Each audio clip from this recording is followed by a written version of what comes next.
सुशांत सिंह राजपूत को डिप्रेशन था, ये खबर फैलाई जा रही है कि उनको डिप्रेशन था।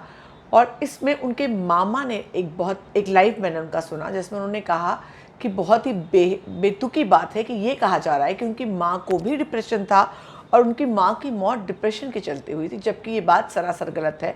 ये बात मैंने सुशांत के दोस्त विशाल सिंह का लाइव भी सुना। उन्होंने कहा उनकी माँ की मौत जो है वो बाथरूम में पैर फिसलने से उनको सर में चोट लगी थी, उसके बाद बीमार होकर के उनकी माँ की मौत हुई थी। और वो 16-17 साल पहले की बात थी। सुशांत उसके बाद पढ़ाई करने गया, उसने पढ़ाई में टॉप किया, जेईई की एंट्रेंस एग्ज़ाम में वो 7th रैंक पर आया।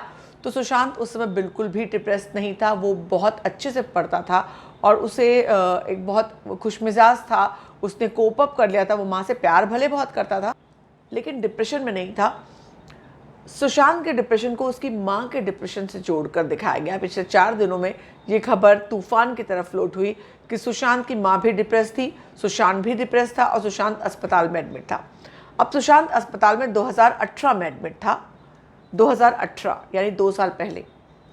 अपने पर्सनल रीज़न से हम सभी कभी ना कभी अस्पताल में एडमिट होते हैं और किसी को अगर वक्ती तौर पर कोई डिप्रेशन भी हो जाए तो वो कोई बड़ी बात नहीं है।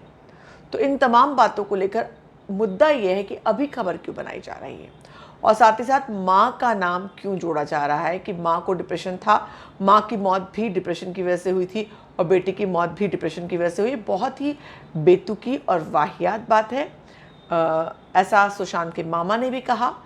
रमेश चंद्र सिंह और उनके दोस्त विशाल सिंह जो पटना में उनके साथ पढ़ते थे, उन्होंने भी कहा कि इन दोनों बातों में कोई तथ्य नहीं है। उनकी माँ की मौत को 16-17 साल हो गए हैं और उसके बाद सुशांत ने बहुत कुछ अचीव किया अपनी ज़िंदगी में, कहाँ से कहाँ पहुँचे हैं। तो उन्हें डिप्रेशन उसकी वजह से था, ये कहना बिल्कुल ही बेबुनियाद बात है।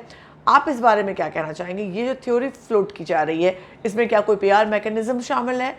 आप क्या सोचते हैं ज़रूर बताएं कमेंट सेक्शन में। आपसे मुलाकात होगी अगली वीडियो में।